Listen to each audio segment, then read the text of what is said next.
আসসালামু আলাইকুম। কেমন আছেন? আলহামদুলিল্লাহ ভালো আছি।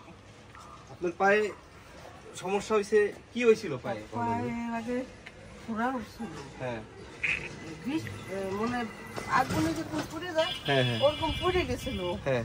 তারপরে সরে সরে পাউডার এসে তারপর কাটিয়ে ফেলে গেছে। কয়টা নখ কাটছে? 4টে 5টা ধরেই মনে নাই, ওর যে কি নাই দাও।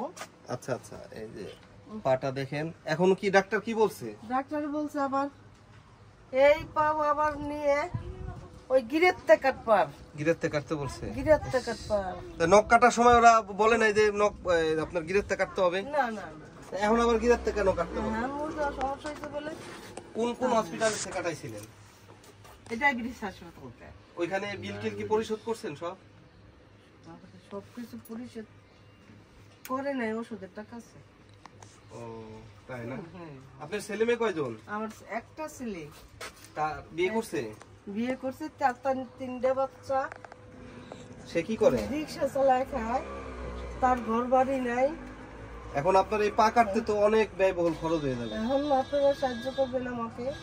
কোথা থেকে এই কাটতে কইছে? ঢাকা থেকে না ফরিদপুর থেকে? এখন এই জায়গা তার কিছু বলে নাই, এই জায়গাতেই বলছে।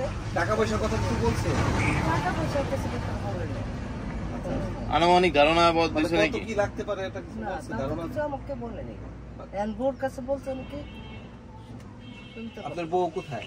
আর উঠছে না। ভাবি, এই পা কাটতে কেমন কি খরচ কিছু বলছে ডাক্তার? এই যে আপনি একটু কাটছে তাতে আপনি 1,20,000 চলে গেছে। এইটুকু 1,20,000 চলে গেছে। বলছে যে আরো কাটতে হবে, মানে আপনাদের তো সামর্থ্য নাই আপনি তাই। ও আচ্ছা আচ্ছা, ঠিক আছে। তাহলে আমরা আসছিলাম আলিপুর 10 নং ওয়ার্ডের। এটা হলো গোডাউন। গোডাউনের পিছনে একটা ফাঁকা জায়গা। গোডাউনের পিছনে টোটালি একটা ফাঁকা জায়গা। এইখানে ওরা মোটামুটি বসত করে।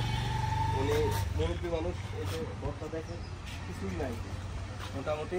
কোনোভাবে একটা মানুষ মানে এখানে থাকে, আশ্রয় নিচ্ছে আর কি। এটা তাদের বাড়ি না, এটা একটা সরকারি জায়গা। হয়তো বা 5 থেকে 7 ফিট জায়গার উপরে টিন দিয়ে পিছনে বাউন্ডারি ওয়াল হলো আপনার গোডাউনের। সরকারি জায়গায় থাকে।